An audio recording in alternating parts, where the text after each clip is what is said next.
सर्व निराधारांसाठी महत्त्वपूर्ण माहिती आली, कारण की बघा महाराष्ट्रातील सर्व दिव्यांग बांधवांसाठी अतिशय आनंदाची माहिती आणि अपडेट समोर आलेली आहे. 6 एप्रिल 2026 रोजी राज्य सरकारच्या माध्यमातून एक अतिशय महत्त्वाचा आणि मोठा शासन निर्णय जी आर काढण्यात आलेला आहे. या शासन निर्णयाच्या माध्यमातून एप्रिल महिन्याचा हप्ता तुमच्या खात्यामध्ये जमा करण्यात आला होता. पहिला टप्पा होता, तो टप्पा आता या ठिकाणी जसं की भरपूरशा लाभार्थ्यांना मिळाला आणि भरपूरशा लाभार्थ्यांना याचे पैसे मिळाले नाही. आपण जर पाहायला गेलं तर एप्रिल हप्त्याची आता इथं तारीख जवळपास येऊन गेलेली आहे, परंतु मार्च हप्ता अजूनपर्यंत सुरू आहे. जे काय आता बांधव असणार आहे किंवा महिला असणार आहे, जे पात्र लाभार्थी असणार आहे, ज्यांच्या खात्यामध्ये पैसे मिळाले नव्हते, त्यांच्यासाठी महत्त्वपूर्ण देखील माहिती असणार आहे. परंतु बघा, आता सरकारच्या माध्यमातून राज्य सरकारने इथे दिव्यांग व्यक्तींना सक्षमीकरण विभागाच्या माध्यमातून एप्रिल महिन्याचा हप्ता त्यांच्या खात्यामध्ये जमा करण्याच्या संदर्भातील इथं त्यांनी माहिती सांगितलेली आहे. जी आर सुद्धा आलेला आहे. संपूर्ण डिटेलमध्ये माहिती जाणून घेऊया आजच्या व्हिडिओमध्ये.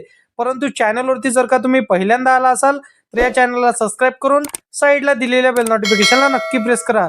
तर बघा मित्रांनो, आपण जर पाहायला गेलं तर अकाउंटंट म्हणून किंवा जसं की ट्रेझरी व्यक्ती असतो, त्या ट्रेझरी व्यक्तीचे किंवा त्याला एक सोप्या भाषेमध्ये अकाउंटंट, त्याला जसं की कोषागार असं म्हणतात, अशा व्यक्तीची त्या ठिकाणी नेमणूक करण्यात आलेली आहे. तुम्हाला सर्वांना ठाऊक आहे की राज्य सरकार प्रशासनाच्या माध्यमातून एक महत्त्वाची आणि शासन निर्णय जारी करण्यात आलेला आहे. शासन निर्णयामध्ये हा निधी वितरण करण्याचा जो काही अधिकार असतो, तो अधिकार देण्याचा मार्ग इथं आयुक्ताने मोकळा केलेला आहे. जबाबदारी दिलेली होती, परंतु लक्षात ठेवा, ही बँक असते, त्या बँकेमध्ये जो मॅसेज असतील तर त्या अधिकाऱ्याला आला असतील तरी सुद्धा ते पैसे देणं अकाउंटंट हे बघतो. त्याच्या पद्धतीने महाराष्ट्र शासनाच्या कोणत्या निधीचा वाटप इथं केला जात असतो, हिशोब ठेवला जात असतो. आपण जर पाहायला गेलं एप्रिल हप्ता नेमका कोणत्या तारखेला आपल्या खात्यामध्ये क्रेडिट होणार, त्यामध्ये संजय गांधी निराधार योजना किंवा दिव्यांग बांधव सर्व निराधारांना, त्यामध्ये सर्वच लाभार्थी इथं पात्र झालेले आहे. आता बघा, महाराष्ट्र राज्याचं जसं की आपण जर पाहायला गेलं तर सायबर ट्रेझरी म्हणून एक व्यक्तींना नियुक्ती करावी लागते आणि ते केली जाते. त्याच्या संदर्भातील शासन निर्णय जी आर सरकारने काढलेला आहे. एप्रिल हप्ता तुम्हाला कसा मिळणार ते देखील सांगितलेलं आहे. दिव्यांग सक्षमीकरण विभागाने असा ट्रेझरी किंवा जसं की कोषागाराची नियुक्ती करण्यात आलेली आहे. आता तुम्हाला माहितीच आहे की शासन निर्णय आल्यानंतर खूपच आनंदाची बातमी आपल्यासाठी असते. जेव्हा शासन निर्णय सरकार काढत असते, तेव्हा वितरण असो किंवा केवायसीच्या संदर्भातील माहिती असो किंवा आपल्या योजना संदर्भातील काही ना काही महत्त्वाचं ठरत असते, तुम्हाला देखील माहितीच आहे. आपण जर पाहायला गेलं तर बघा, जसं की व्हिडिओला तुम्हाला समजून घ्यायचं, नीट तुम्हाला शेवटपर्यंत बघायचं, कारण की बघा, तुमच्या खात्यामध्ये एप्रिल हप्ता कधी मिळणार याच्या संदर्भातील महत्त्वपूर्ण माहिती आहे. बघा मित्रांनो, डीबीटी सिस्टमला जोडला म्हणजे बघा तुमचं अकाउंट. आता बघा, तुमचं जर का आधार कार्ड तुमच्या बँकेच्या खात्याला लिंक असेल तरच पैसे येणार. तर सरकारने तो कोणता निर्णय घेतलेला आहे एप्रिल हप्त्या संदर्भातील हे देखील तुम्हाला पाहायला मिळणार आहे.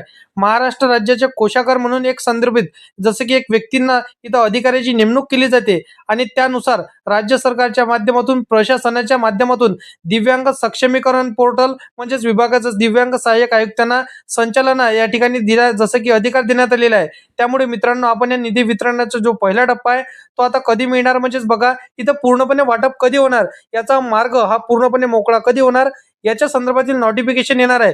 तुमच्या खात्यामध्ये पैसे येतील. लक्षात ठेवा, तुम्हाला हा शासन निर्णय आल्याशिवाय अतिशय महत्त्वाची माहिती असणार आहे, कारण की शेवटपर्यंत पाहत चला. शासन निर्णय मी थोड्या वेळातच आपल्याला जसं की पाहायला मिळणार आहे. टेन्शन घेऊ नका की एप्रिल हप्ता कधी मिळणार. आपण जर पाहायला गेलं तर बघा, सरकारच्या माध्यमातून, राज्य सरकारच्या माध्यमातून 6 एप्रिल 2026 रोजी जो शासन निर्णय तो जारी करण्यात आलेला आहे. त्या शासन निर्णयाच्या विषयी आता बघा काय माहिती असणार आहे ते थोडीशी आपल्याला नीट समजून घ्यायची आहे. बघा, प्रशासनाने जो शासन निर्णय काढला म्हणजे टेम्पररी दिव्यांगांना पुढील हप्ते येणार नाही.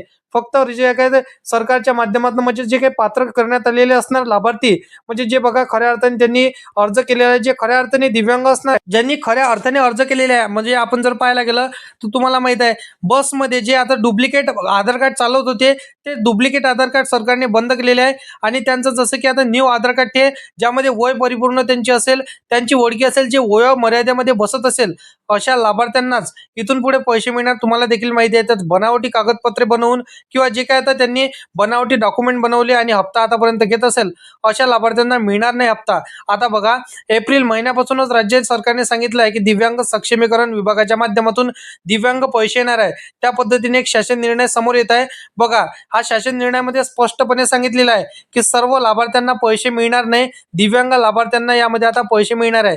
जे बाकीचे जसं की निराधार व्यक्ती असणार आहे, श्रावणबाळ योजना, दिव्यांग बांधव, हे दिव्यांग बांधव तर अलग झाले, परंतु विधवा महिला, वृद्धपकाळ योजना म्हणजे सर्वांना अलग अलग पैसे मिळणार आहे. तर शासन निर्णयामध्ये आता आणखी काही बदल होऊ शकते किंवा पोर्टलवरती काही बदल होऊ शकते.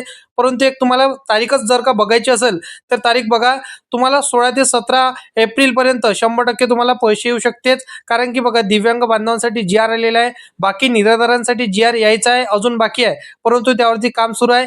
आणखी तुम्हाला स्पष्टपणे माहिती सोप्या भाषेमध्ये जर का जाणून घ्यायची असेल, इतर योजनांची माहिती, जी-आरचं अपडेट, शासकीय योजनांची माहिती, सर्व अपडेट, सर्व माहिती तुम्हाला या चॅनलवरती पाहायला मिळत असते. तर या चॅनलला सबस्क्राईब करून साईडला दिलेल्या बेल नोटिफिकेशनला नक्की प्रेस करून ठेवा. तर मित्रांनो, चला भेटूया नेक्स्ट व्हिडिओमध्ये.